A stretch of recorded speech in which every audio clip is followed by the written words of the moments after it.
¿Qué tal? ¿Cómo les va? Muy buenas tardes, bienvenidos a las noticias en esta jornada de día sábado, muy calurosa además en gran parte de la zona central del país, un día primaveral acá en la capital con 18 grados, donde hay además muchas noticias, sobre todo noticias que tienen que ver con la política, porque vamos a comenzar de inmediato con lo que ha sido una jornada bien agitada luego de la renuncia del más estrecho colaborador del presidente Gabriel Boric, el ahora exministro Giorgio Jackson. El oficialismo está pidiendo más diálogo e instó a retomar la discusión de los proyectos que ya están en el Congreso. Ignacia Jiménez nos reporta hasta ahora sobre lo que ha sido este acontecimiento político de la semana, del mes y del semestre, ¿no, Ignacia? Sí, ¿cómo están? Muy buenas tardes. Sin duda esto va a dar que hablar durante las próximas semanas porque es una salida compleja, una decisión que toma ayer, como dijo el propio ahora ex ministro, de forma personal en una renuncia indeclinable que le entrega al presidente de la República en una reunión a eso de las 6 de la tarde ayer en el Palacio de la Moneda para dialogar sobre el complejo momento político que estaba viviendo Giorgio Jackson después de las críticas que nacen a raíz del caso Convenios, críticas que venían incluso de voces del oficialismo que le pedían su salida y críticas que sobre todo se habían complicado en una semana donde ya el Partido Republicano y Chile Vamos habían anunciado el respaldo a una acusación constitucional que fue bajada después de la renuncia de Giorgio Jackson. ¿Qué es lo que ha señalado el ahora ex ministro de Desarrollo Social con su salida? Decía que él esperaba que esto se tomara como un gesto que también permita retomar el diálogo y pensar en las urgencias de las personas, avanzar en las reformas que Chile necesita. ¿Les parece si partimos revisando parte de los momentos vividos ayer en la tarde-noche en el Palacio de la Moneda, cuando justamente es el propio Giorgio Jackson el que sale con una voz temblorosa, a ratos a explicar con una serie de papeles en sus palabras el discurso de salida que marca al final de cuentas su renuncia al gabinete de Gabriel Boric? Después de sostener una reunión con el presidente, quiero comunicar que he tomado la decisión de presentar mi renuncia de forma indeclinable, de forma presencial al presidente de la República y a la ministra del Interior. Y llegué a esta convicción después de reflexionar bastante y de constatar de que Chile está cansado de vernos pelear, que Chile está cansado de que existan excusas para poder avanzar en una reforma a las pensiones, en las reformas necesarias para tener un sistema de cuidados, de poder avanzar en la reducción de las listas de espera, de los temas de seguridad que obviamente requieren también más recursos. Y particularmente doy un paso al costado tras constatar también que mi presencia en el gabinete ha sido ocupado por la oposición política como una excusa para no avanzar en los acuerdos que Chile hoy día demanda, en los acuerdos que hoy día Chile requiere.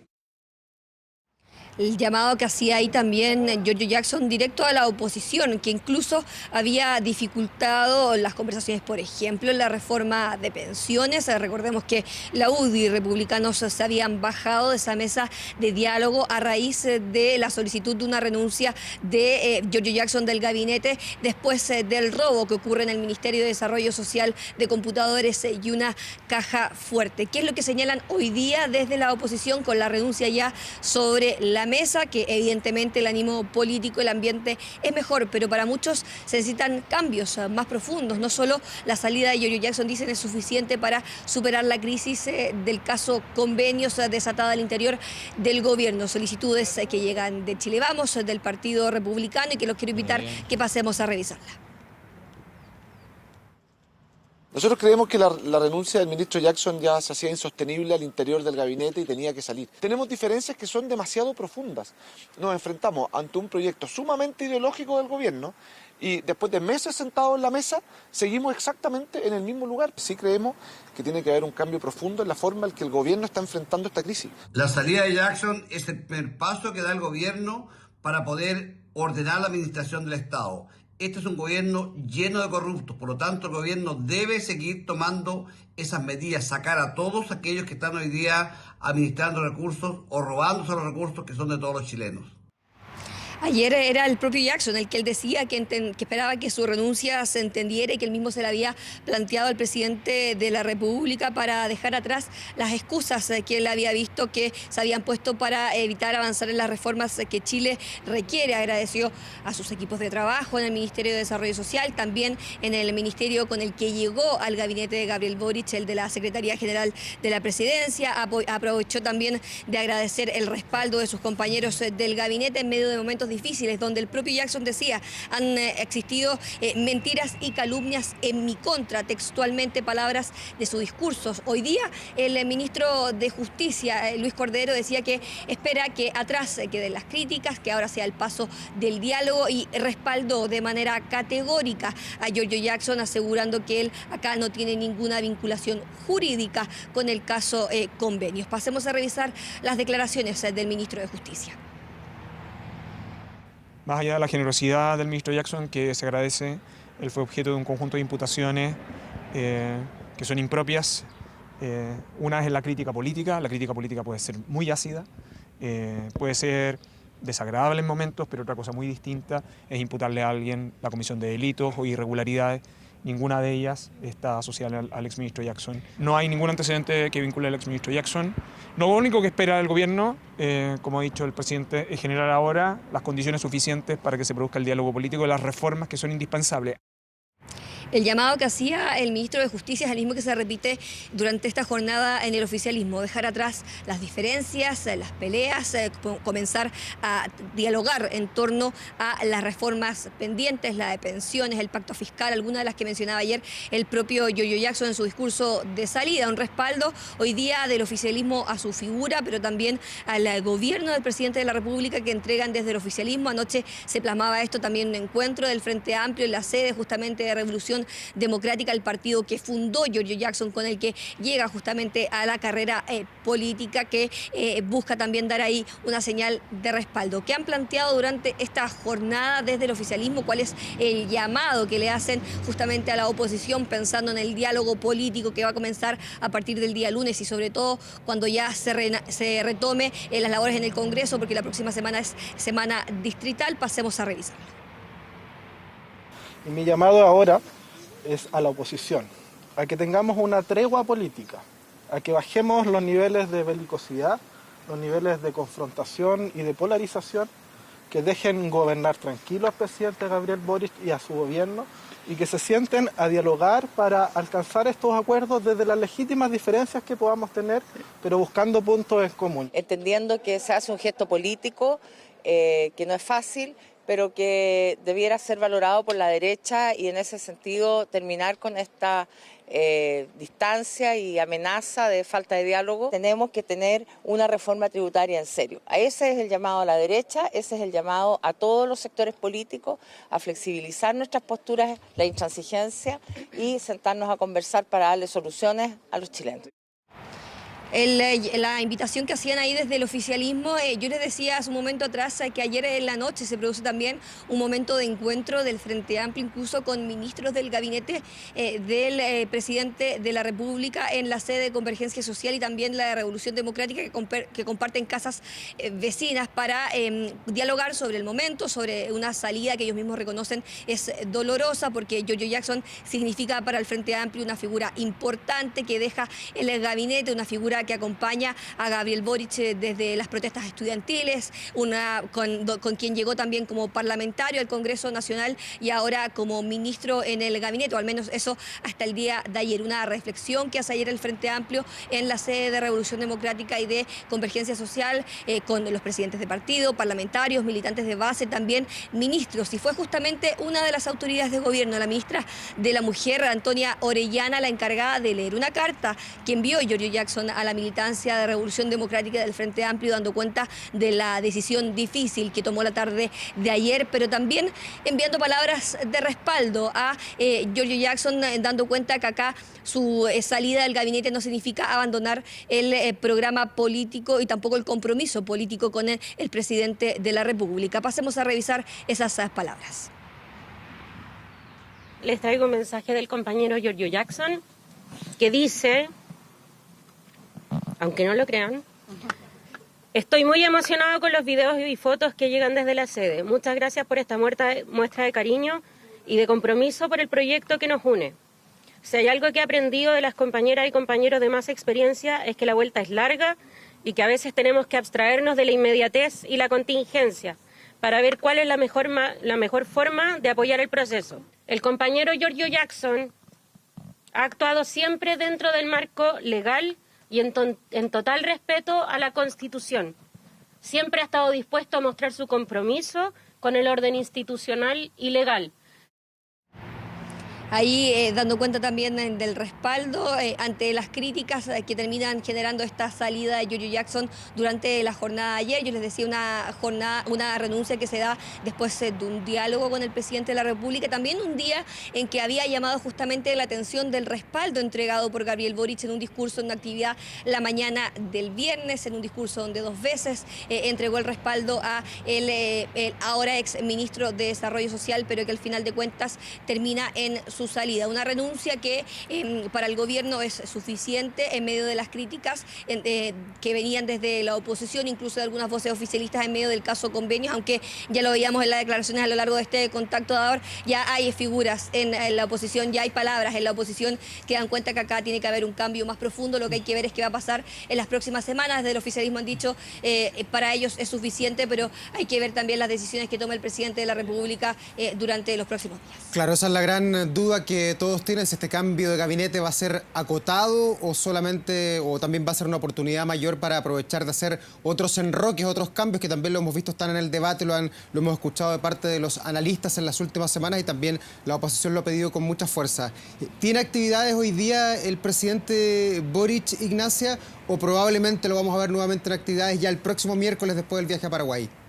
Está suspendida la agenda, no hay actividades públicas durante esta jornada. El lunes en la mañana lo más probable es que eso sí tenga reuniones en el Palacio de la Moneda antes de partir rumbo a Paraguay al cambio de mando presidencial en ese país. Está claro que este cambio de gabinete, o al menos la salida de Giorgio Jackson, es la gran interrogante que queda abierta ahora y que tiene que responder solo Gabriel Boric, que se ha referido a esta situación solo a través de su cuenta de Twitter, y hay que ver qué pasa a partir del día lunes, porque antes del viaje tiene un espacio ahí en la agenda para tener reuniones en el Palacio de la Moneda, al menos con su gabinete, una reunión que ya varios dicen se debe hacer para ver cómo queda también el equipo del presidente de la República después de la salida de una de las figuras cercanas de un amigo, decían muchos, la salida de Giorgio Jackson del gabinete de Gabriel Boric. Claro, su compañero de ruta de toda la vida, desde que se transformaron en figuras públicas desde las aulas estudiantiles. Muchas gracias, Ignacia, por este reporte, que estés muy bien. Buenas tardes. Y cambiamos completamente de tema, nos vamos al sur de nuestro país, porque saliendo desde la oficina de su abogado y sin entregar mayores declaraciones, así fue la reaparición de Camila Polisi, luego de que se dieran a conocer los audios que nuevamente están complicando a la también ex candidata a diputada. Vamos de inmediato al Bío Bío, ahí está la periodista Montserrat Videla. Montserrat. Buenas tardes, así como tú bien mencionabas, lo que estamos viendo es la aparición de Camila Polisi luego desde que se haya visto envuelta en un caso, dentro del caso Convenios. Esta mujer que fue ex candidata a diputada por la región del Biobío está siendo investigada, está en tela de juicio porque ella, en conjunto con su expareja y Sebastián Polanco y también con un amigo de Matías Godoy, fueron quienes adjudicaron 250 millones para poder realizar mejoramientos en Barrio Norte, acá en la comuna de Concepción. Está en tela de juicio porque esta mujer habría hecho malversación de estos fondos, ya que no se habrían realizado los mejoramientos en este barrio desde el miércoles, que no se tenían noticias de ella. Y recordemos que lo último que se dio a conocer también fueron unos audios en donde no solamente sería el alcance de fondos de la región del Biobío, sino que también en estos audios se escuchaba cómo conversaban de un proyecto al que estaban postulando para también fondos de gobernación, pero de la región de la Araucanía. Entonces, ayer a eso de las 20 horas fue cuando se registra la salida de Camila Polisi desde la oficina de su abogado Renato Sekpik, en cual estuvo 2 horas aproximadamente teniendo una reunión con él, ya que se está realizando una investigación por parte de Contraloría para poder esclarecer qué pasó con estos fondos que se le adjudicaron a la Fundación ENTI. La OTEC, que estaba a cargo de estas capacitaciones que se iban a realizar en el Barrio Norte, lamentablemente Lamentablemente tampoco se sabe realmente qué fue lo que se hizo con estos fondos, y los audios que se han dado a conocer se daría a entrever que también no solamente falta dinero, sino que hasta el momento no realizaron las capacitaciones que supuestamente iban a realizar y los mejoramientos de Barrio Norte.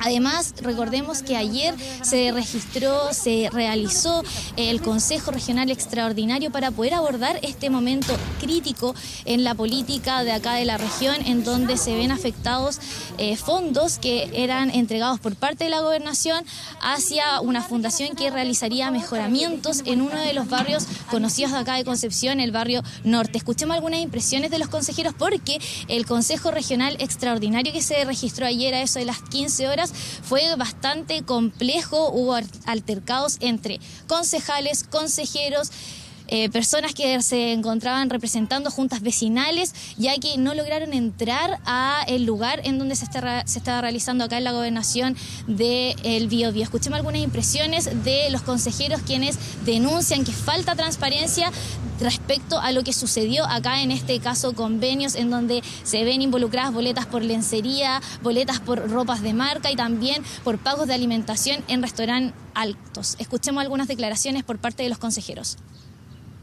El gobernador planteó 15 medidas de probidad, de transparencia, pero la verdad es que lo único que demuestra, y eso lo puede hacer con muchos colegas que lamentablemente no tienen los conocimientos, de que siempre pensamos que esas estaban rigiendo, que estaban siendo utilizadas. La misma sesión denunciamos, acá hay un abandono de deberes, pero nos costó mucho también poder argumentar, porque tenemos una sesión de 2 horas y nos dejan una intervención de 2 minutos por consejero y por consejera. Y quedamos disconformes, con muchas dudas, y que también nos preguntamos qué va a pasar con un montón de otros casos de organizaciones, en este caso no solamente las fundaciones y las corporaciones que están hoy en el Ministerio Público.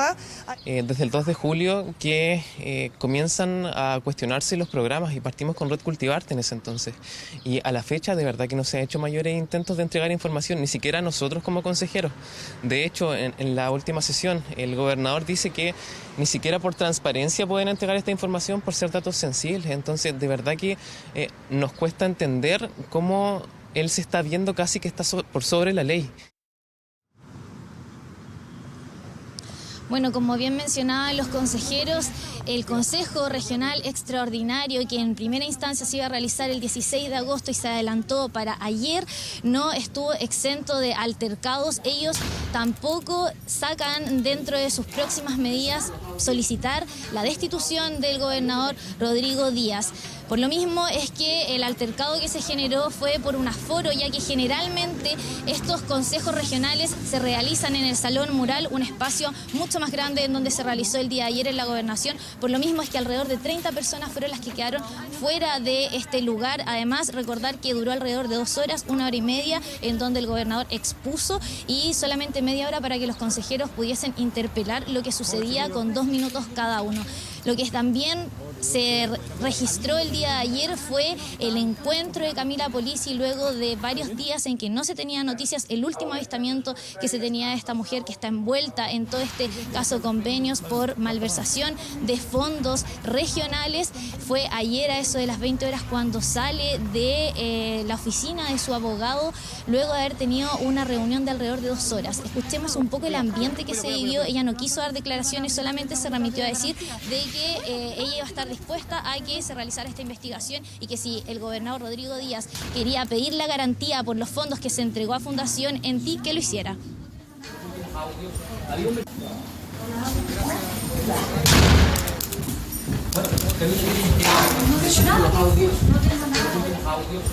mecanismo que estaban pensando ya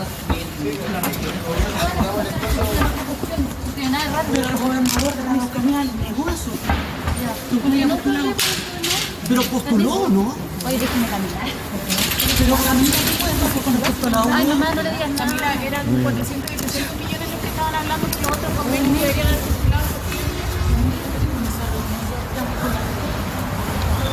Hola, chiquillos. Se le preguntó que qué es lo que ella creía respecto a esto, si iba a realizar otra acción por lo que se le está realizando esta investigación. Ella no quiso contestar, estaba en conjunto con su madre, a quien le dice que por favor no diga nada a la prensa, no quiso conversar con los medios de comunicación y hasta ahora se mantiene en silencio. Nosotros nos encontramos aquí a la espera de ver si es que quiere dar alguna declaración respecto a este lamentable hecho en donde ella se ve envuelta, una ex candidata a diputada, quien se adjudicó en conjunto con su expareja y un amigo 250 millones, fondos de la gobernación regional para hacer mejoras en Barrio Norte. Vamos a estar atentos a qué es lo que sucede con este caso que se suma a estos problemas políticos de caso de convenios que se ha registrado a nivel nacional.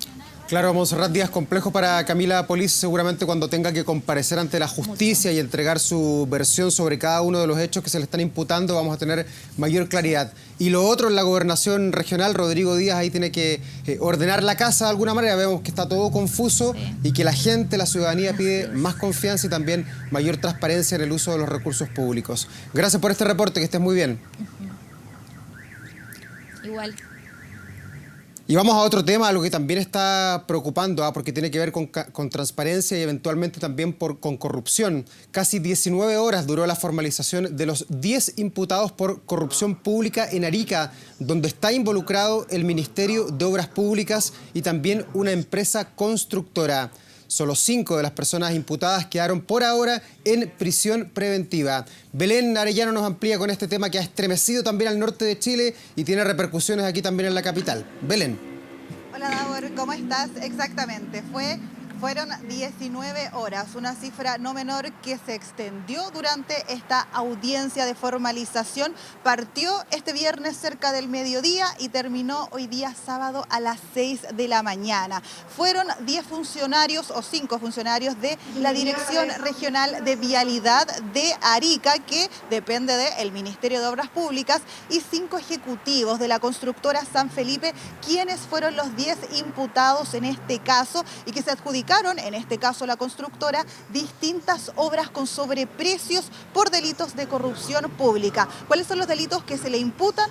Fraude al fisco, cohecho, soborno y también lavado de activos. Tú lo decías, Davor, 5 solamente de estos 10 imputados quedaron con prisión preventiva y los otros 5 quedaron con medidas cautelares menores, que fueron arresto domiciliario nocturno y además arraigo nacional. Sobre esta situación es que la enviada especial que estuvo en esa zona, Josefa Bustos, le preguntó al fiscal del caso, Carlos Eltit, respecto de si estaba conforme o no con que se hayan puesto estas medidas para estas 5 personas. Repasemos entonces qué respondió el fiscal allá en Arica. El tribunal efectivamente acogió la prisión preventiva respecto de 5 personas, pero lo cierto es que son 5 personas que mantenían un rol muy importante dentro de esta investigación. El gerente de la empresa constructora San Felipe, también la jefa de finanzas, el supervisor regional, el otro empleado que efectúa las coordinaciones acá, uno de los empleados de vialidad, un funcionario de vialidad. Entonces, son dentro de lo que era esta investigación, eran de los blancos más relevantes. Blancos más relevantes, entonces, dice el fiscal allá en Arica. Y recordemos que esto se enmarca en una denuncia que se dio en diciembre del año pasado, donde se acusaba desvío de fondos públicos a terceras personas. Eso fue investigado por la Fiscalía de Arica y también la PDI, que solo este jueves allanó las dependencias del Ministerio de Obras Públicas allá en la región. Eso sí, un dato importante aquí a destacar es que estos hechos distan de las investigaciones, recordemos, del llamado caso convenios, y que ha hecho la ministra del Ministerio de Obras Públicas, Jessica López, respecto de esta situación. Ya anunció una auditoría sobre los principales contratos de este sistema, y todo esto para poder esclarecer si es que efectivamente se dieron los delitos. Pero ya el Ministerio Público aseguró que un inspector fiscal, que tiene la evidencia para demostrar que, por ejemplo, un inspector fiscal dio el visto bueno, incluso propuso la empresa de un amigo para un contrato. Respecto de qué pasa con la evidencia, el fiscal asegura que han encontrado bastante evidencia respecto de esta investigación, pero que incluso habrían pruebas que podrían ser de fuera de la región de Arica. Escuchemos qué dice. Nosotros ciertamente recogimos bastante información que no dice relación necesariamente con esta jurisdicción. Obviamente que las vamos a analizar y si hay material suficiente para iniciar otras investigaciones en otras partes del país, las remitiremos a las fiscalías correspondientes para efectos de que se tomen las medidas e inicien las investigaciones de ser necesario, pero eso va a requerir ahora un análisis más tranquilo de los antecedentes de la investigación. Ese análisis, Davor, ahora entonces va a llevar harto tiempo, dice el fiscal Carlos El Tit, porque esta investigación no ha terminado. Hay evidencia que se incautó durante los últimos días, las últimas horas, que tiene que ser investigado. Vamos a estar atentos entonces a ver a lo que sigue allá con esta formalización y también el caso con el Ministerio de Obras Públicas en Arica. Sí, Belén, y solo algunos apuntes en este caso. Hay que decir que el Ministerio de Obras Públicas es el más grande del país, el que tiene más fuerza, que maneja mayor cantidad de recursos, y las personas que aparecen formalizadas, que tú nos describías muy bien, son los inspectores fiscales, que son los ojos del Estado en cualquier obra concesionada que se desarrolla con constructoras, con inmobiliarias donde hay recursos públicos, y es el inspector fiscal el que tiene que cautelar y por lo mismo autorizar eventualmente cuando hay que pagar un poco más, que es lo que denuncia aquí la Fiscalía, que se hizo de manera abusiva, fomentando el cohecho y la malversación de los caudales públicos. Y lo otro es que esta investigación, entiendo yo, Belén, de acuerdo a fuentes del Ministerio de Obras Públicas, está recién comenzando y partiría en Arica, pero también han habido diligencias acá en Santiago, en el edificio del Ministerio de Obras Públicas, en calle Morandé, y a muchos les recuerda ya las sombras gigantes que hubo sobre ese ministerio en el año 2003 cuando explotó el caso Mopgati, que partió por algo pequeño, pero que de a poco fue creciendo en sus tentáculos. Vamos a ver hasta dónde llega la acción de la Fiscalía y también de la Justicia. Muchas gracias por el reporte. Que esté bien, Davor, nos vemos. Gracias, buenas tardes. Y vamos ahora a información policial porque un carabinero fue atropellado mientras se realizaba un control vehicular en la comuna de San Joaquín. Yesenia Yamet tiene más antecedentes sobre este hecho. ¿Qué tal, Yesenia? Hola, Davor, muy buenas tardes. Este es un hecho que ocurre en horas de la mañana, cuando personal de control de orden público de Carabineros se encontraba realizando fiscalizaciones en el sector de Salvador Allende con Santa Rosa, esto en la comuna de San Joaquín. Es en ese minuto que intentan controlar a un vehículo que transitaba por Avenida Santa Rosa. Sin embargo, este evade el control policial y atropella a un funcionario de Carabineros, quien junto a su compañero saca su arma de servicio y realizan 2 disparos en contra de este vehículo. Luego de esta situación, de este atropello a Carabineros, se genera una persecución por un par de cuadras hasta llegar a Carlos Baldovino con Santa Rosa. Es ahí donde se pierde la pista de este conductor, que a esta hora continúa siendo intensamente buscado por Carabineros. Yo los quiero invitar a que pasemos a revisar declaraciones de Carabineros sobre este hecho. Este vehículo no hace caso a las señales, atropella a un funcionario y él con el acompañante le efectúan 2 disparos con su arma de fuego que portaban obviamente por el servicio, y el vehículo termina dándose la fuga, por lo cual en este momento están siendo buscados en la metropolitana, y el carabinero, el cabo está lesionado, está siendo atendido en el hospital de Carabineros, se encuentra fuera de riesgo vital, y eso es la información preliminar que hay en muestra. Bueno, Davor, ya lo decíamos, este conductor está siendo intensamente buscado luego del atropello que hace a este funcionario de Carabineros, que afortunadamente, ya lo escuchábamos, se encuentra fuera de riesgo vital. Fue trasladado hasta el hospital de Carabineros y es ahí donde se encuentra siendo atendido por sus lesiones. Nos vamos ahora hasta la comuna de La Cisterna, porque yo los quiero invitar a que pasemos a revisar estas imágenes que ustedes ya podrán estar viendo, las que corresponden a el robo del vehículo de un conductor de una aplicación de transporte de pasajeros. Todo esto ocurre la noche del día de ayer, a eso de las 11:30, cuando este conductor acepta un viaje, se le solicita un viaje, él lo toma, llega a buscar al pasajero a calle Abel González en la comuna de La Cisterna. Es en ese minuto cuando él, de hecho, ve como este pasajero cierra aparentemente la puerta de una casa, ingresa al vehículo. Pocos segundos son los que alcanza a estar este pasajero, ya que es en ese minuto cuando cuando aprieta él el freno de mano y es ahí donde se acercan otros 2 desconocidos portando armas de fuego para sustraerle el vehículo. Es una situación con la cual pudimos hablar con la víctima de este robo, este conductor, que nos señalaba, él en ningún minuto se dio cuenta o tuvo alguna intuición de que podía ser víctima de un robo, ya que él ve salir de la casa a una persona, él se percata de que esta persona estaba aparentemente cerrando la puerta de este inmueble y él confía en esa situación. Cuando se sube al vehículo y esta persona aprieta automáticamente el freno de manos en un forcejeo, es que ahí él ya se da cuenta que está siendo víctima de un robo. Pudimos hablar con la víctima de este asalto y yo los quiero invitar a que pasemos a revisar esas declaraciones. Fui a buscar a la persona y era un chico como de 18, 19 años. En cuestiones de momento como que se acercaron, no sé, 2 chicos o 3 chicos más y uno de los chicos tenía una pistola y abrió la puerta y me puso la pistola.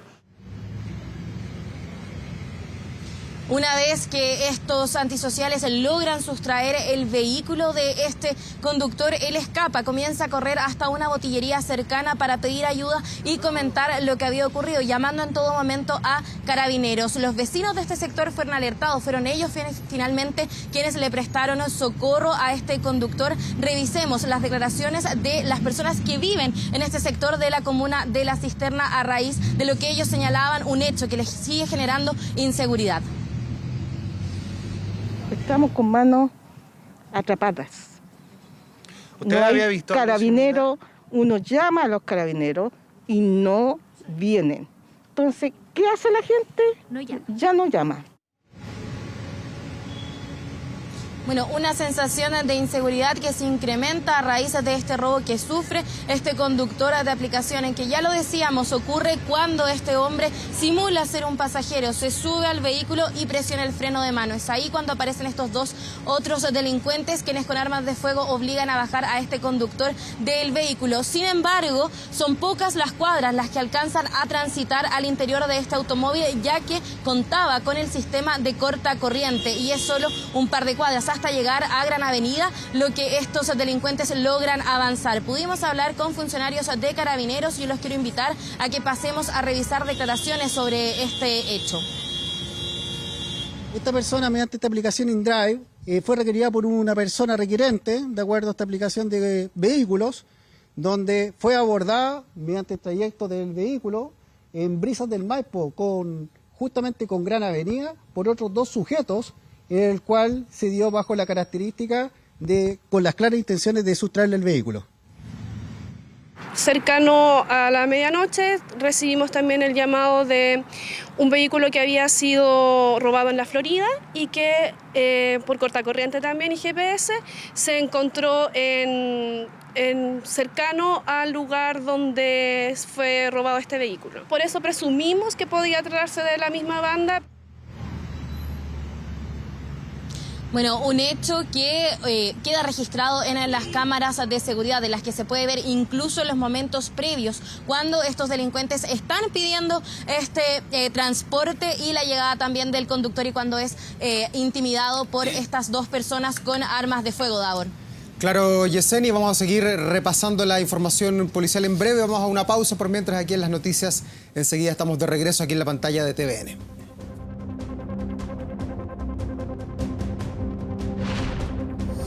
Ya volvemos con 24 tarde.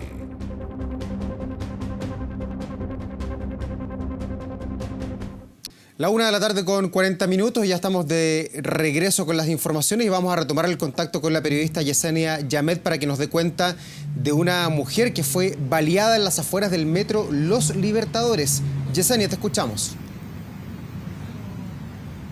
Hola, Davor. Sí, este es un hecho que ocurre en horas de la noche cuando esta mujer se encontraba esperando a su esposo al interior del vehículo. Es en ese minuto donde es abordada por 3 desconocidos quienes la intimidan con arma de fuego, intentan bajarla del vehículo, sin embargo no lo logran. Es en ese minuto donde le disparan un disparo certero en la zona del abdomen. Esta mujer, a raíz de este disparo, desciende del vehículo y es en ese minuto donde los delincuentes logran sustraer este automóvil. De este hecho dio cuenta la Policía de Investigaciones. Escuchemos sus declaraciones.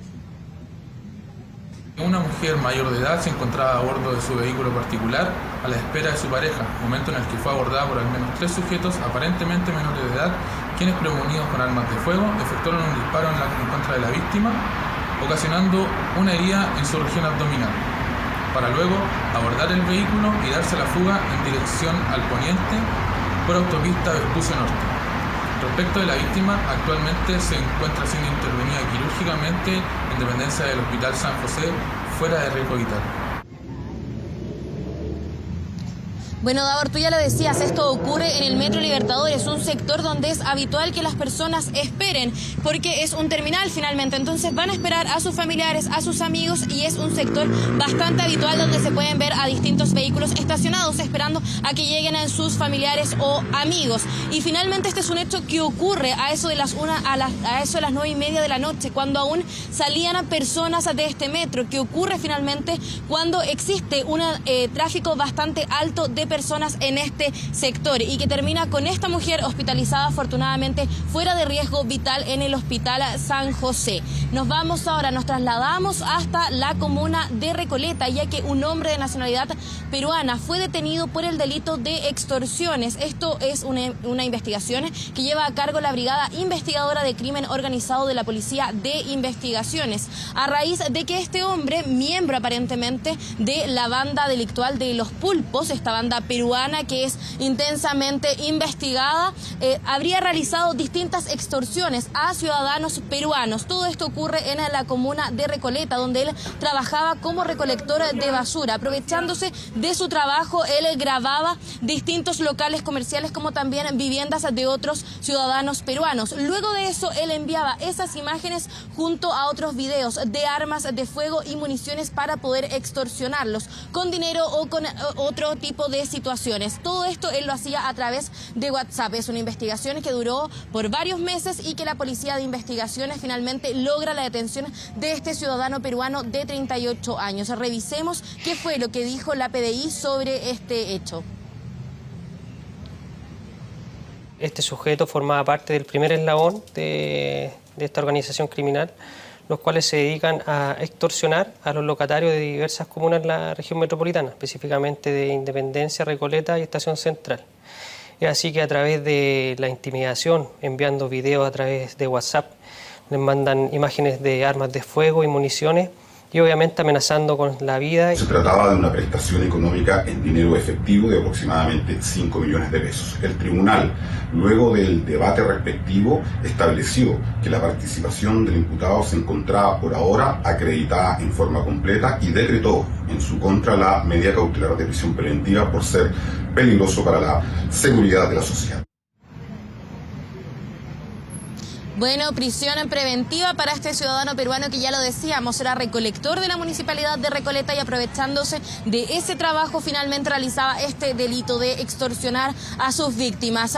Terminamos revisando lo ocurrido nuevamente en la comuna de La Cisterna, este robo grabado, todo registrado en las cámaras de seguridad que afectó a este conductor Davor de aplicaciones de transporte, un robo bastante violento y que, como ya lo decíamos, parte cuando estas personas piden el transporte y al llegar presionan el freno de mano para que aparezcan estos dos delincuentes con armas de fuego intimidando a este conductor, Davor.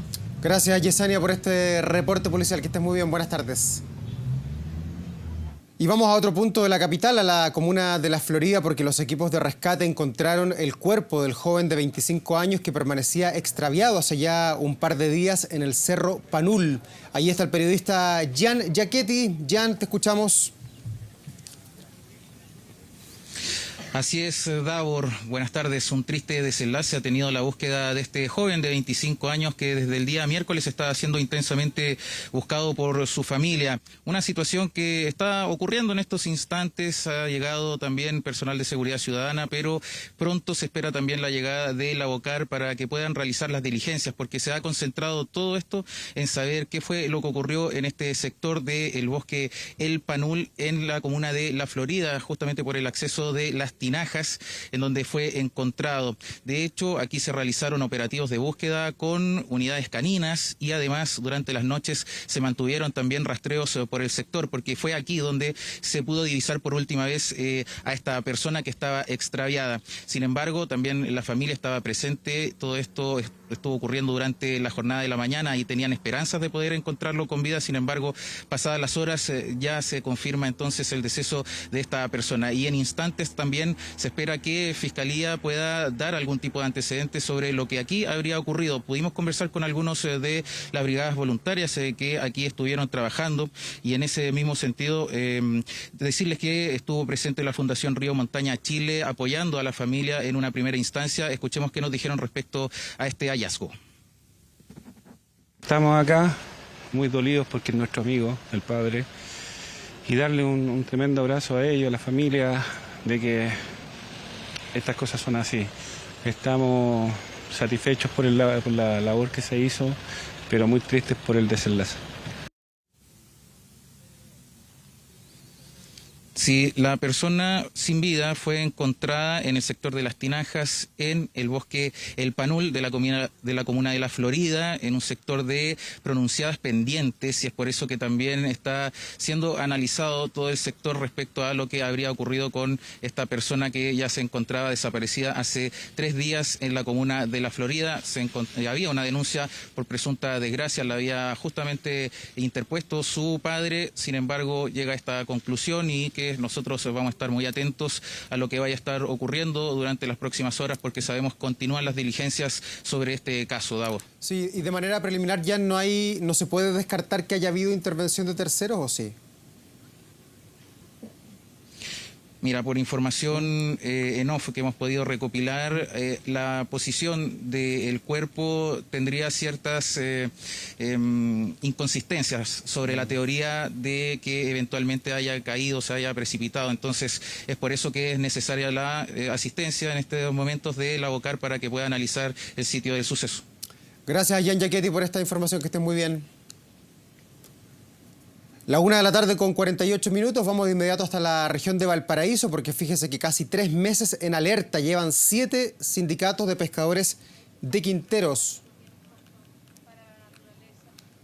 Antes de ir a ese tema, vamos a hablar sobre la economía, porque en silencio el precio de la parafina se ha disparado, superando la barrera de los 1.000 en regiones y situándose muy por encima en regiones. Los pronósticos no son nada alentadores respecto al valor de este y también otros combustibles. Felipe Gallegos nos cuenta más de este tema. ¿Qué tal, Felipe? ¿Cómo te va? Muy buenas tardes. Claro, esta es una muy mala noticia para los bolsillos, porque casi en silencio el precio de la parafina ha estado subiendo de manera consistente. Fíjense que esta semana la variación de la parafina fue de 26 pesos al alza. Con eso ya superó la barrera de los 1.000 en la capital. 1.013 pesos es el precio promedio, al menos en Santiago. Porque claro, como yo les decía, son 8 alzas de manera consecutiva. A principios de junio la parafina estaba en torno a los 850 pesos y hoy día ya está superando esta simbólica barrera de los 1.000. Claro, alza que ronda los 150 pesos solo en un par de semanas. Una noticia que por supuesto sienten los consumidores. Conversamos con algunos de ellos. Escuchemos justamente lo que nos dijeron. Sí. ¿Usa harta parafina? Alta, sí. Más esta fecha. Más encima que mi casa es helada, muy helada, porque no me llega sol. ¿Cómo le afecta a su bolsillo? Alto, imagínese que es 20.000 pesos que es pura parafina, y yo el año pasado lo cargaba con 8.000 pesos. Sinceramente sí, noté ese cambio porque anteriormente las veces que he venido antes estaba como a 900 pesos en total. Ahora es como muy relativo, muy ocasional que voy a comprar parafina, y ahora veo que está costando 1.000 pesos y como ya pues, está pegando. Yo supongo que para la gente que tiene menos recursos es más complicado. Sí. Me costaba 800 y ya hasta 1.000. Exacto, sí, mucho, demasiado. Precios que son dispares en regiones. Por ejemplo, en Aysén el promedio está en 1.063 pesos, mientras que en la región de los lagos niveles similares, 1.060 pesos. En la región de la Araucanía está en torno a los 1.025 pesos en promedio la parafina, mientras, claro, los que yo les contaba, 1.013 es el precio promedio acá en Santiago. Y claro, hay dos factores que han condicionado justamente el valor de este combustible que se usa para calefacción en estos meses de invierno. Hablamos del precio del dólar, que cerró la semana en los 860 pesos, y también la variación al alza en el precio del petróleo. Cuando sube el dólar y el petróleo es una muy mala combinación, porque eso provoca finalmente que suban los combustibles, y entre ellos la parafina. Conversamos con algunos analistas, porque claro, los pronósticos no son para nada auspiciosos para las próximas semanas. Las razones del alza del precio de la parafina se debe a dos motivos. El primero es el aumento relevante del precio del petróleo desde los $73 el barril hace un mes atrás, y los $85 el barril que se está cotizando en la actualidad. Y por otro lado, el alza del dólar desde los 800 pesos que se cotizaba hace un mes atrás, y los 860, 850 que ha estado rondando en los últimos días. En ese sentido, observamos que desde el 22 de junio se han generado incrementos en torno a 151 pesos por litro en el caso de la parafina. En cuanto a las previsiones, podemos esperar que esta alza se mantenga relativamente para las próximas semanas, con niveles promedios sobre los 1.000 pesos por litro, en un escenario que el tipo de cambio se va a mantener relativamente alto.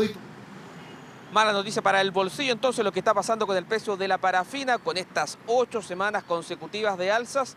Y los pronósticos no son alentadores ni para la parafina, ni tampoco para la benzina, porque proyecciones que tanto que entrega Clapes UC como el Observatorio Económico de la Universidad Diego Portales proyectan una nueva alza de las bencinas en torno a los 28 pesos. Eso lo vamos a saber en la semana subsiguiente, pero claro, lo que pasa en los mercados internacionales afecta directamente nuestro bolsillo. Gracias, Felipe, por este informe. Buenas tardes. Y ponga mucha atención con lo que sigue, porque a partir de mañana comienza a regir la segunda etapa de la llamada ley de plásticos. Esto trae cambios, como por ejemplo que los almacenes de barrio deberán por obligación vender bebidas en formato retornable. Soledad Rodríguez nos amplía hasta ahora sobre este tema. ¿Qué tal, Soledad?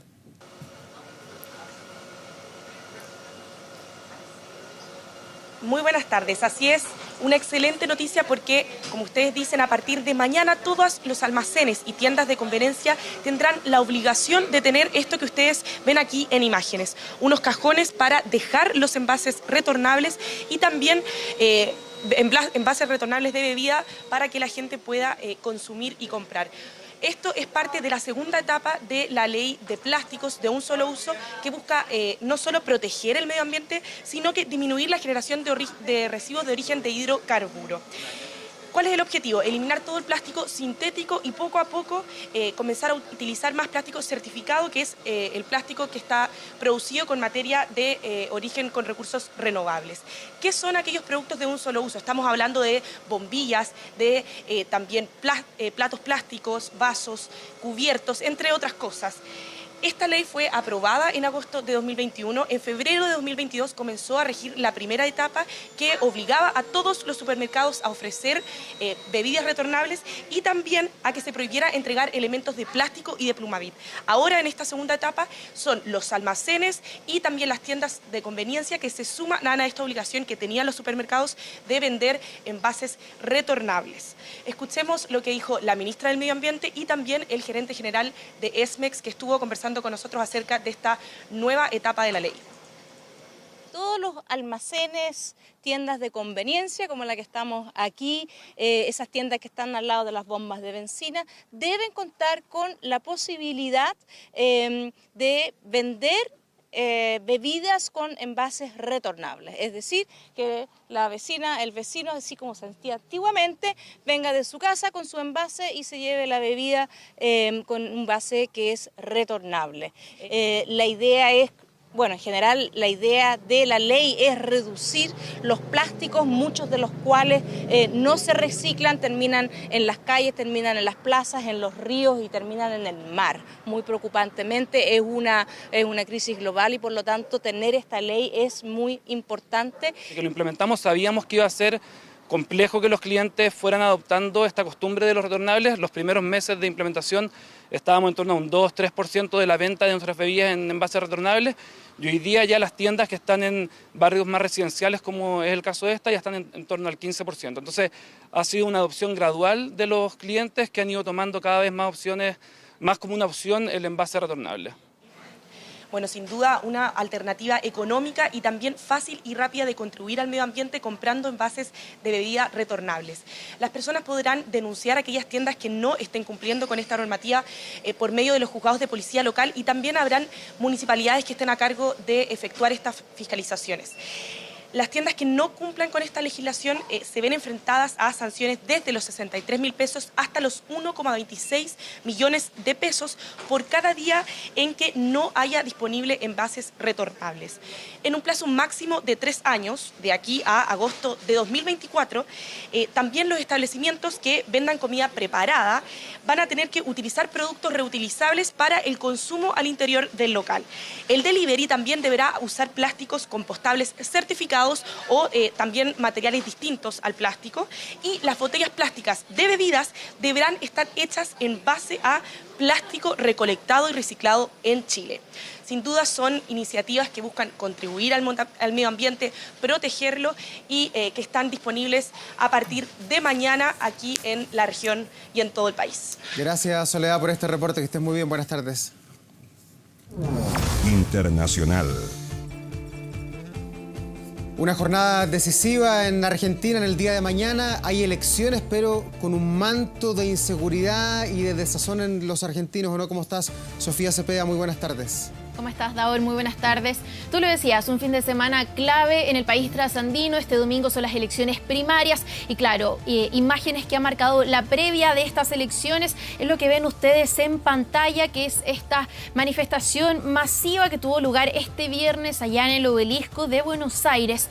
Todo que nace también tras la muerte de un activista bajo custodia de la policía la noche del jueves y que desata esta ola de protestas. Repasemos un poco ese caso. Se trata de un hombre de 48 años identificado como Facundo Molares, un fotoperiodista que murió luego de ser arrestado e inmovilizado por la policía, y un caso sobre el cual han surgido versiones opuestas, contradictorias, mientras hay organizaciones de derechos humanos que denuncian un feroz uso de la fuerza aplicada en la represión de este hombre y responsabilizan en ese sentido a la alcaldía de Buenos Aires, el alcalde Horacio Rodríguez Larreta, quien, recordemos, es además precandidato presidencial de la oposición. Él respaldó el actuar de la policía y aseguró que la muerte se produjo por una descompensación de este hombre.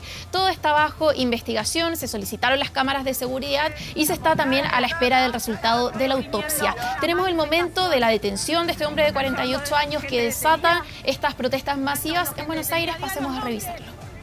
Digan los nombres. Yo soy prensa. Yo también estoy trabajando. Está morado, está morado. Está morado. Está morado. Te va a agarrar un ataque, está morado.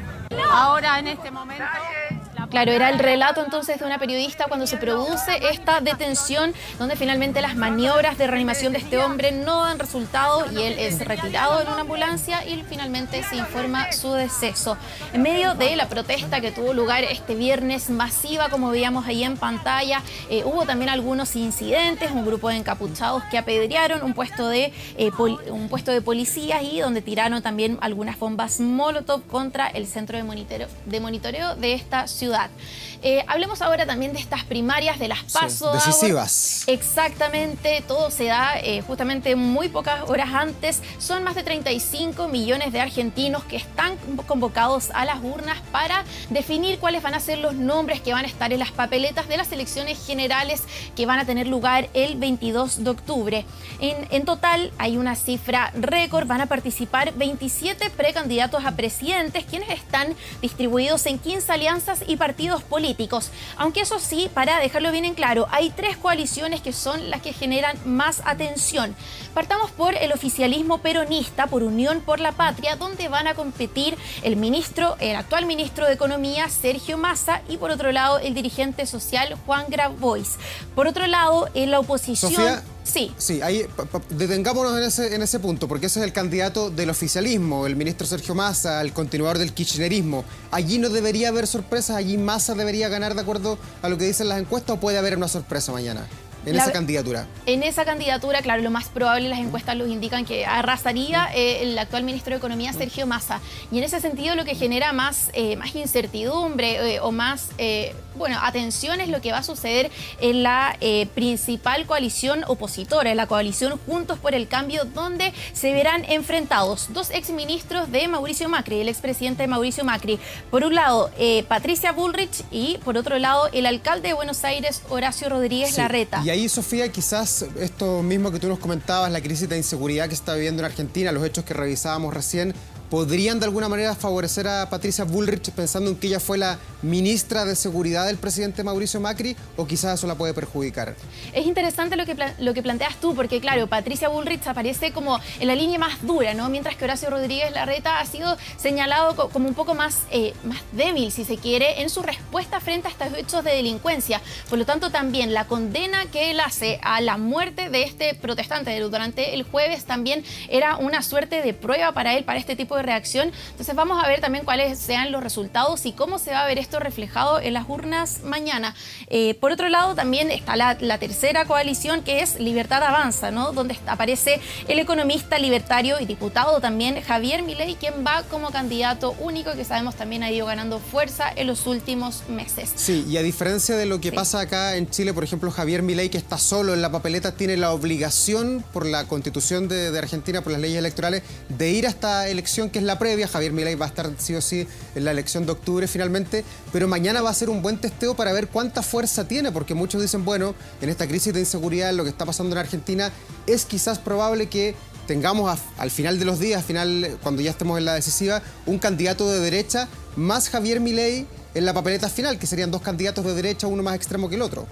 Exactamente, es interesante eso, y porque también es una figura que no tenemos acá en Chile, unas primarias que son obligatorias. Allá, recordemos, el voto en Argentina es obligatorio, son más de 35 millones de argentinos que están convocados a las urnas, y por lo tanto también esto sirve como una suerte de termómetro de lo que va a pasar el 22 de octubre. Hay que recalcar también de las fórmulas presidenciales, que son una cifra récord, lo decíamos, aquellas que obtengan más del 1,5% de los votos son los que finalmente van a ser candidatos para las elecciones generales desde fines de octubre.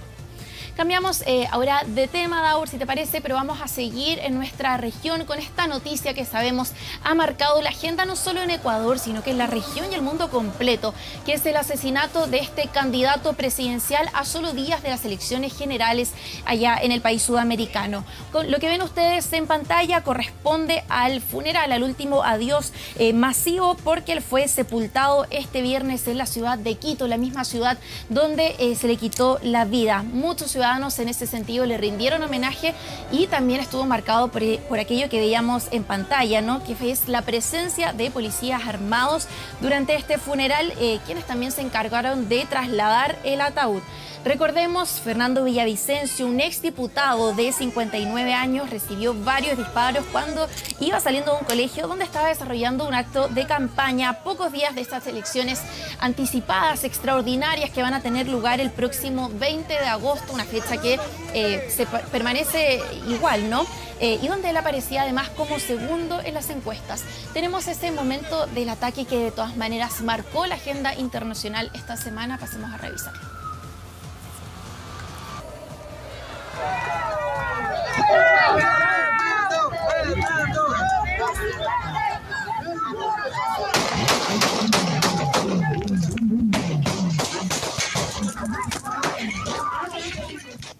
Sí, imágenes impresionantes, Sofía, una violencia que desde Ecuador ensombrece a toda América Latina, en un país que además está bien complicado. De hecho, recordemos que estas elecciones fueron adelantadas por el presidente Lasso debido a la ingobernabilidad que había en muchos sectores de Ecuador, con protestas de manera permanente, y ahora sucede esto. La elección sigue, es la próxima semana, el 20 de agosto, tú lo decías, y Fernando Villavicencio era solo uno de los 8 candidatos, pero era el que estaba segundo, porque en primer lugar está Luisa González, que es la mujer, de alguna manera, la delfín de Rafael Correa, que está en el exilio y que lo único que quiere volver es a Ecuador, y ella, de ganar, le daría la impunidad judicial para que pueda ingresar a Ecuador nuevamente.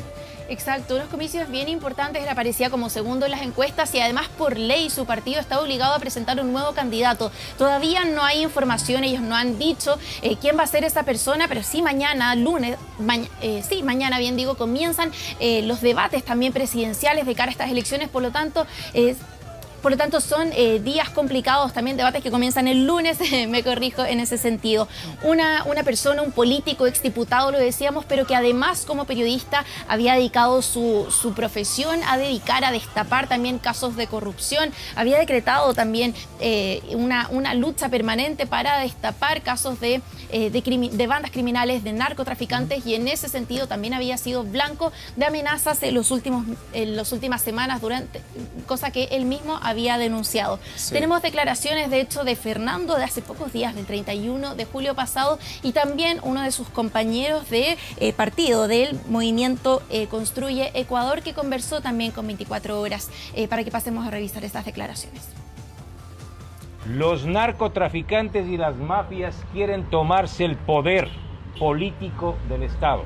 Esto lo que hace es confirmar que efectivamente nuestra propuesta de campaña afecta gravemente a estas estructuras criminales. Y aquí estoy yo dando la cara, no les tengo miedo.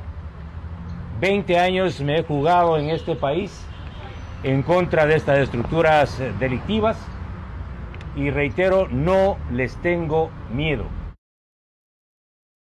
Es un acto no solo criminal terrorista, sino que es un acto contra la propia génesis de la democracia. Fernando Villavicencio era un hombre de bien, era una persona humana, cercana a su familia, respetuoso de los valores morales, de los valores éticos. Era un hombre honesto, un padre ejemplar, un político firme, sin duda alguna.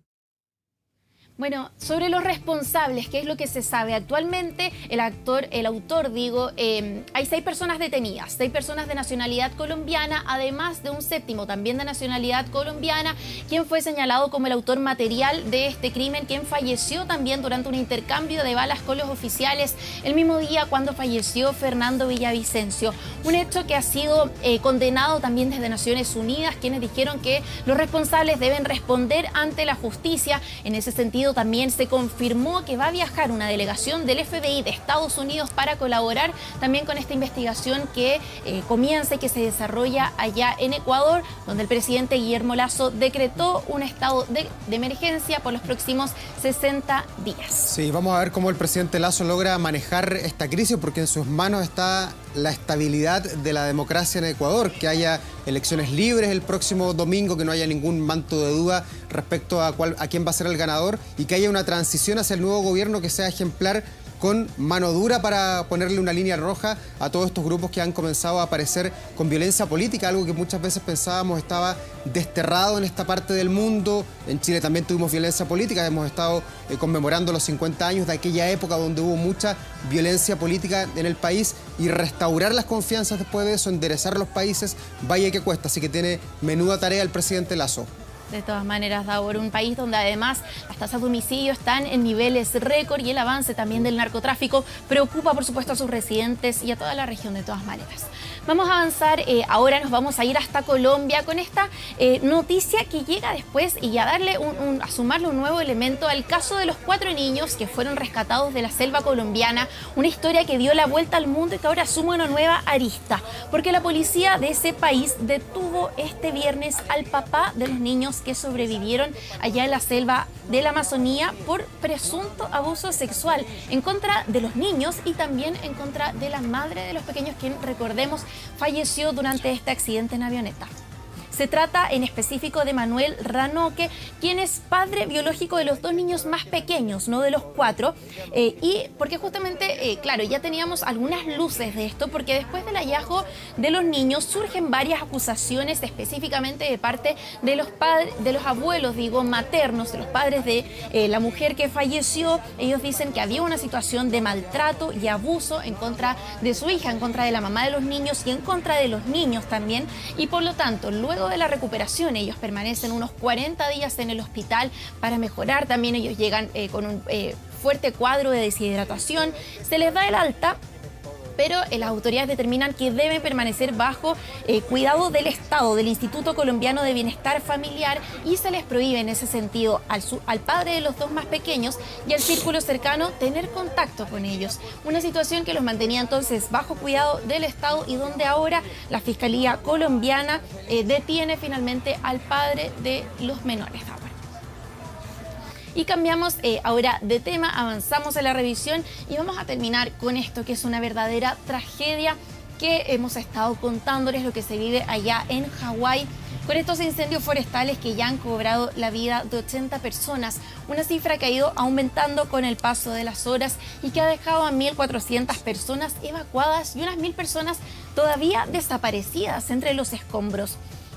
El escenario en este archipiélago estadounidense es totalmente devastador, como pueden ver ustedes. Son más de 800 hectáreas para que podamos dimensionar de alguna manera esta emergencia, las que han sido destruidas, muchas casas totalmente consumidas por las llamas, en lo que ha sido catalogado además por el gobernador como un evento totalmente catastrófico. En Maui los habitantes ya han comenzado de a poco a volver a sus hogares, pero se han encontrado con una situación compleja, con que pocas de sus pertenencias, de sus casas quedaron en pie, como pueden ver ahí ustedes en pantalla, y personas que además también han criticado la falta de advertencia que recibieron, lo que según ellos provocó todavía más desesperación, al punto de hecho de que hay una situación bien crítica, y es que hubo casi una veintena de personas que debieron ser rescatadas del mar porque debieron lanzarse como una de las únicas salidas que vieron para poder escapar de las llamas. En ese sentido, también el gobernador ha ordenado una investigación para esclarecer cómo fue realmente el actuar de las autoridades frente a esta emergencia. Tenemos declaraciones de una de las sobrevivientes allá en Maui. Pasemos a revisar sus declaraciones.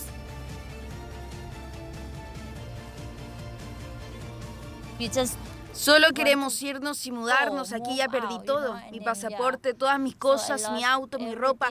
Solo me queda esto. Tenemos entonces las declaraciones, hay distintas agrupaciones también de voluntarios, pasemos a revisar esas imágenes, que están también trabajando en entregar alimentos, ropa, combustible también y otros suministros a todas las personas que lo necesitan en Maui y también en otras de los lugares más afectados.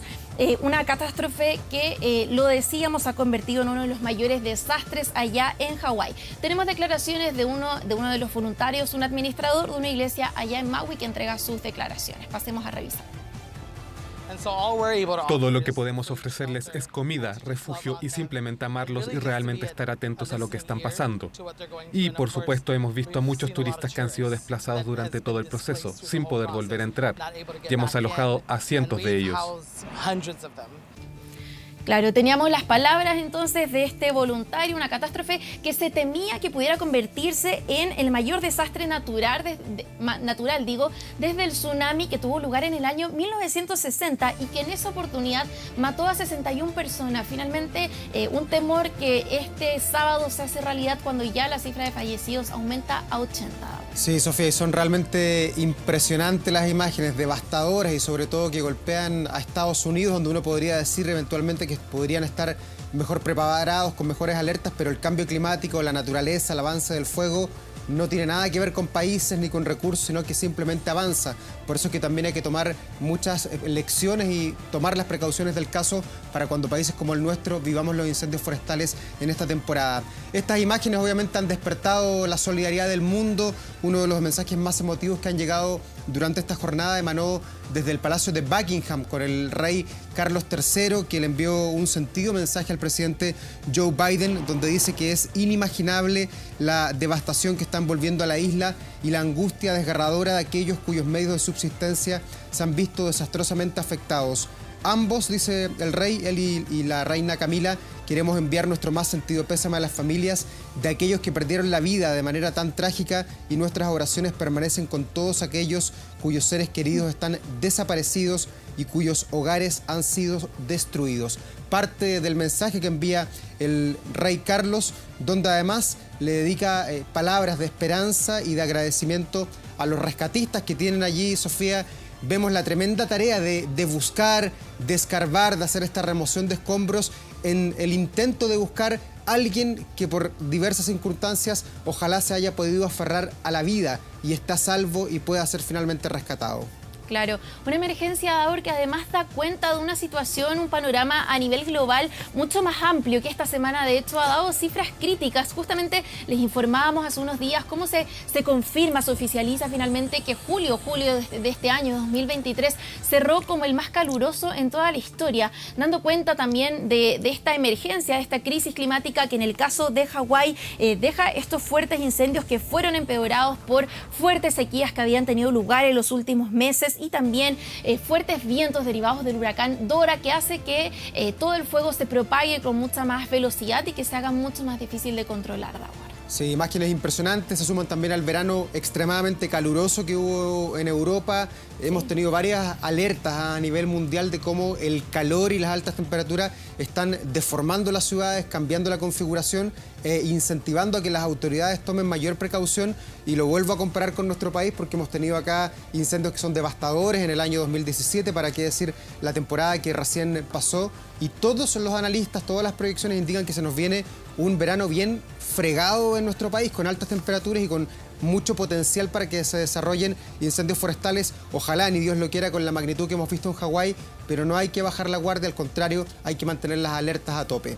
E incluso, Davor, tú lo decías, claro, hay temor por el verano que viene, pero ya los expertos dicen que este invierno que está en pleno curso también es complicado, porque hay olas de calor invernales que, claro, quizás no les prestamos tanta atención, pero que hacen finalmente que estas reservas de nieve generadas por la lluvia desaparezcan y no permitan tener una suerte de agua para los meses que vienen, donde claramente las lluvias van a ser aún menos de lo que hemos tenido hasta ahora. Por lo tanto, también la situación en nuestro país es compleja producto de este cambio climático, Davor. Gracias, Sofía, por todo este reporte internacional. Ojalá mejore todo de aquí a mañana. De todas maneras, un abrazo, Davor. Chao, buenas tardes. Chao.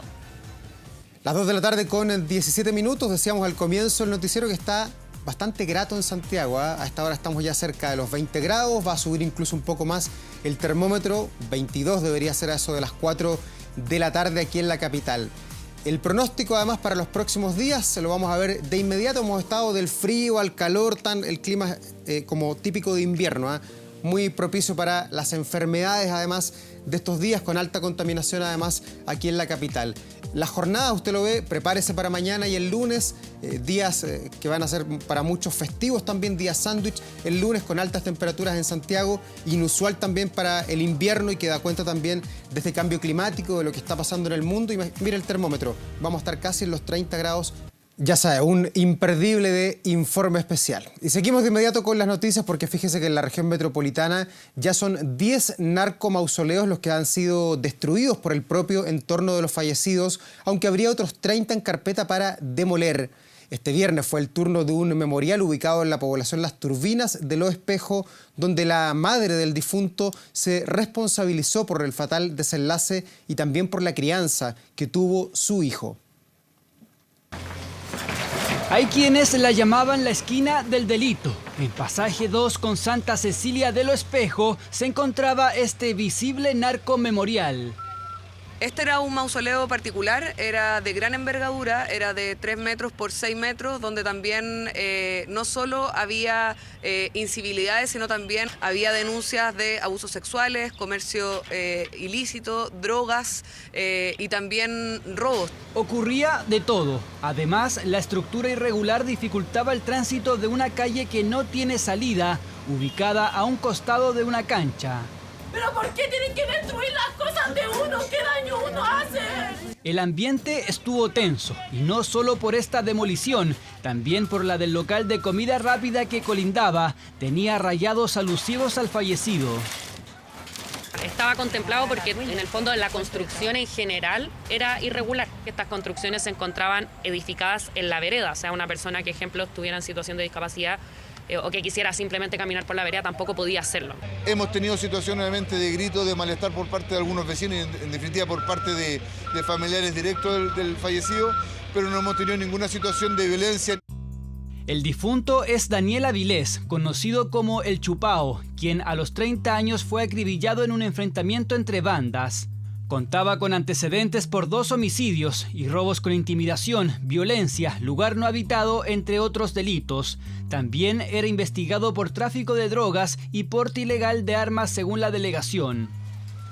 Su madre, supuesta dirigente vecinal de la misma población, cuenta que lo crió soltera y en medio de la pobreza, cuando además era adicta al alcohol y a las drogas. Me lo mataron, más de 22 balazos, pero mi hijo fue un delincuente. Por mi culpa, él no tuvo niñez. Era una persona que no tuvo estudio, no tuvo nada. Esta es la segunda demolición en Lo Espejo y la octava en la región metropolitana, donde existen cerca de 30 memoriales narcos, aunque van más de 10 desvalijados por personas cercanas a los fallecidos. Esto no ha pasado harto, de hecho los catastros oscilan permanentemente, yo diría casi de manera diaria. Vamos a partir por la región de Valparaíso junto a la región metropolitana, que se iría sumando en un proceso escalar que nos debería llevar a que este plan termine implementándose de manera nacional. Por lo tanto, al catastro metropolitano se sumarán otros 22 narcomemoriales detectados en la región de Valparaíso, espacios que se convertirán en plazas o juegos para todos. Y vamos de inmediato a otro tema, a lo que está pasando en la región de Valparaíso, donde hay una manifestación, hay temor también por lo que podría pasar por la pronta construcción de una desaladora. Acusan que esto podría afectar negativamente al medio ambiente y perjudicar la pesca artesanal de Quintero. Catalina Balboa hasta ahora nos entrega más antecedentes. Catalina. Hola, ¿cómo están? Nosotros los saludamos desde el límite entre Quintero y Puchuncaví con una situación que afecta a los pescadores de esta zona porque ellos están muy preocupados en la instalación de una desaladora. Ya llevan cerca de 97 días en protesta por que se va a instalar esta desaladora en la comuna de Puchuncaví, pero que va a expulsar todo el agua y los residuos que vayan desalinizándose desde esta planta hacia el sector donde ellos trabajan, que es la bahía Narau. Lamentablemente ellos dicen que esto podría afectar sobre todo a la fauna, a los peces y también los moluscos que ellos diariamente pescan, y por eso mismo están en protesta. Van a convertirse en uno de los pescadores, una de las protestas más largas en la historia de Chile, protagonizadas por ellos mismos. Escuchamos declaraciones por parte de ellos y sus anhelos y preocupaciones ante este proyecto. No queremos que nos sigan metiendo en presa. ¿Y por qué no están contaminando la zona? Están contaminándonos a nosotros, están contaminando a nuestros hijos, están contaminando a nuestra familia. Ese es el tema. Abran los ojos y lo que nos pasa hoy día a nosotros les va a pasar a todos ustedes, a todos. Eso es. ¿Qué? Vamos a pescar el pescador, los cultivos, las catas, las mejas, los choros, los locos. Están todos envenenados y vienen saliendo de como le dijera, de unas crisis ambientales y vamos a caer a otras. ¿En qué consiste este proyecto Aconcagua? Es una desaladora que va a extraer agua desde el sector de la bahía Narau, que es de Quintero. Ellos se van a instalar en Puchuncaví, entonces va a ser cerca de 1000 litros por segundo de agua que se va a extraer desde esta bahía. Luego va a expulsarse la misma cantidad de sal hacia este mismo lugar, y eso es lo que les preocupa a los pescadores. Ellos dicen que la fauna que se estaba recuperando, sabemos que la comuna de Quintero es una zona de sacrificio de la contaminación, también una zona industrial, y ellos dicen que esto también traería otro problema más a lo que se ha estado viviendo. Desde la desaladora nos comentaron a través de un comunicado que están cumpliendo con todas las resoluciones de calidad ambiental y también están a la espera de hacer aprobada también desde la Dirección de Obras Municipales de Puchuncaví la construcción de un galpón, porque los mismos pescadores decían que ellos mantenían su construcción a pesar de que no tenían aprobado esta resolución. Sin embargo, la desaladora dice que no, vamos a esperar hasta que se apruebe y van a mantener al margen del medio ambiente. También recordar que este proyecto Aconcagua fue aprobado por parte del ministro de Economía, Nicolás Grau, sobre lo que es que se apruebe, y esto ayudaría también a la producción tanto regional como también de otras regiones. Escuchemos declaraciones por parte de tanto los dirigentes y también del abogado que acompaña a los pescadores. Hace 7 días atrás sufrimos un desalojo, un desafortunado, una decisión política. Nosotros tenemos judicializado este tema y salimos de acá, nos corrimos ahí, como ustedes pueden ver, 30 metros más al norte y seguimos movilizados. Ayer hicimos una manifestación acá, nos volvimos a tomar la entrada porque efectivamente ya no teníamos el papel oficial de que esta empresa no tenía los permisos de obras municipales para seguir construyendo, porque lo habían presentado el 14 de abril y tenía objeciones que a la fecha no habían sido subsanadas. Entonces, por lo mismo nosotros nos vinimos para acá, porque ellos el día anterior habían estado moviendo tierra, habían estado llegando camiones, estaban entrando material y no tienen permiso. Entonces, permisos de obra. Usted, si quiere construir una casa, tiene que pedir permiso y pagarlos. Acá nada de eso ocurre. Lo único que tenían eran los permisos para la subestación eléctrica y se estaban aprovechando de eso para hacer movimiento de tierra.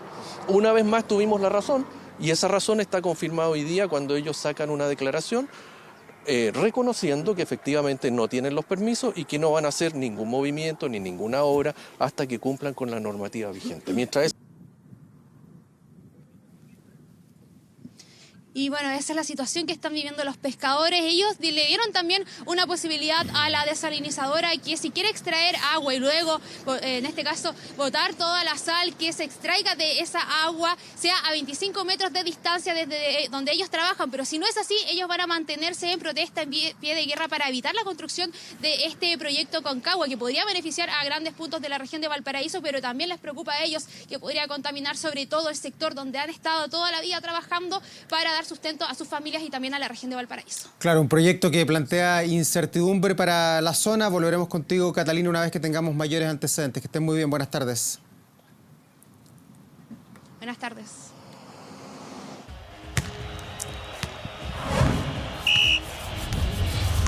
...24 horas Deportes.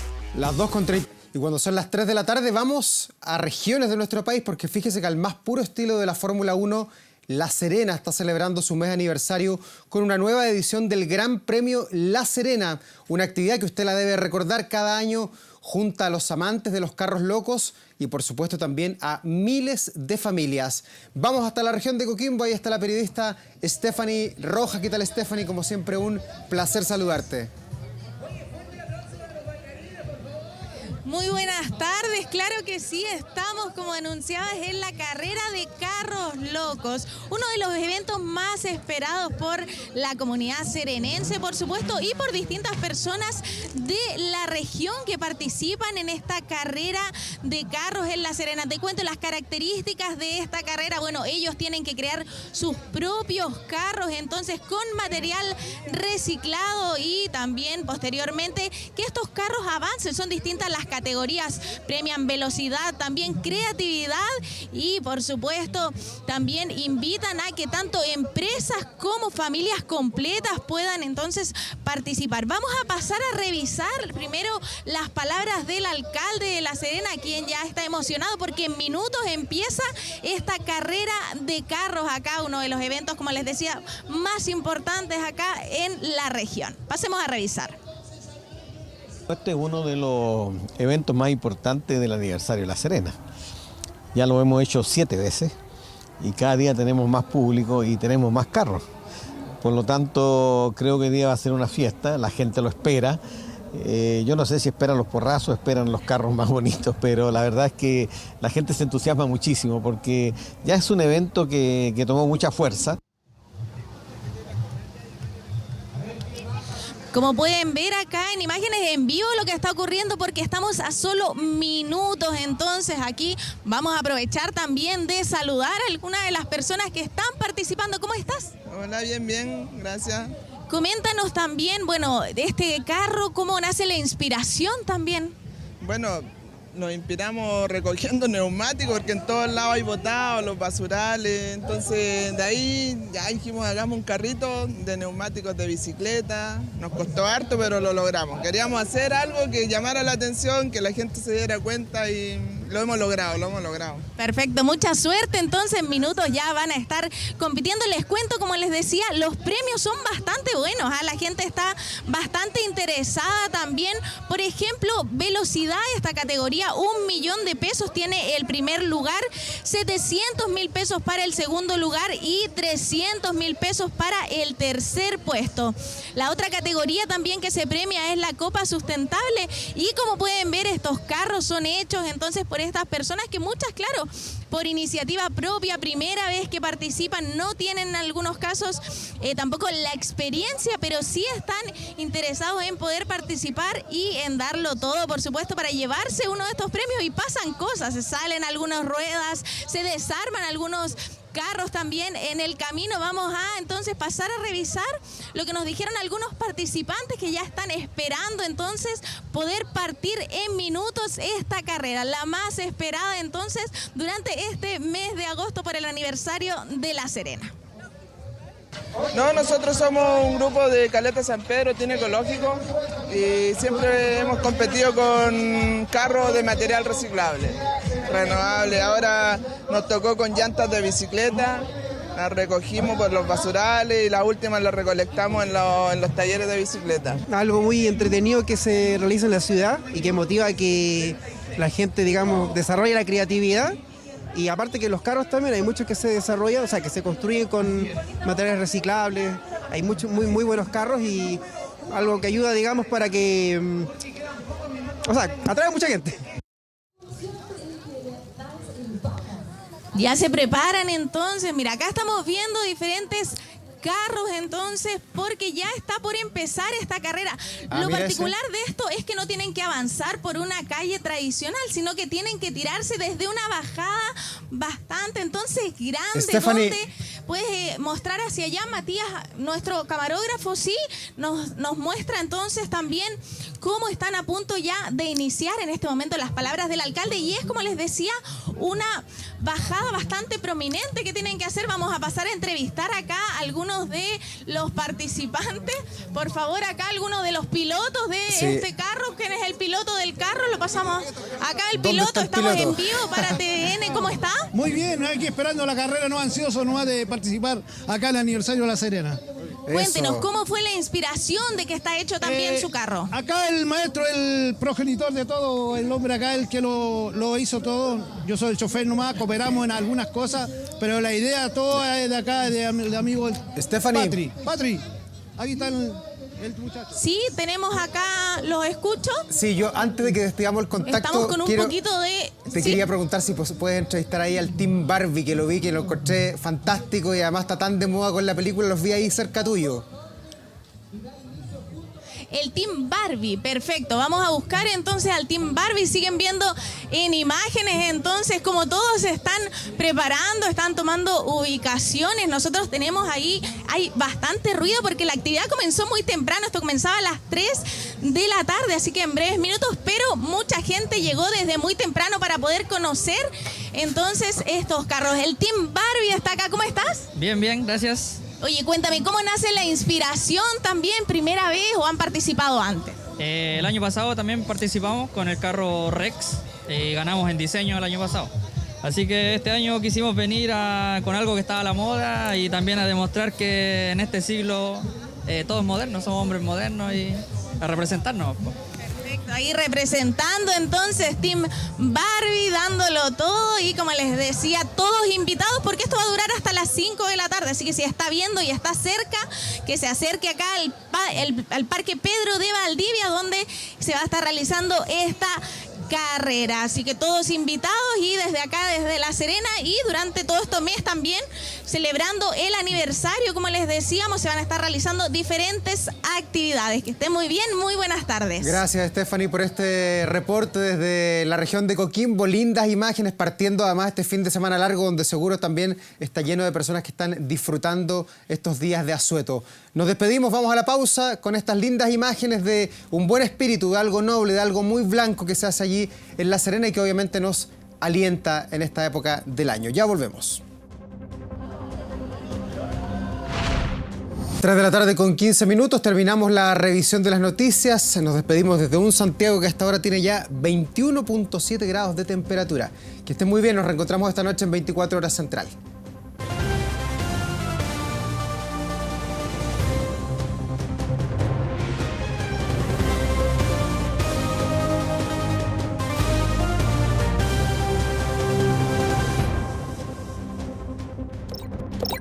Con el auspicio de New Haval H6 GT, hemos presentado 24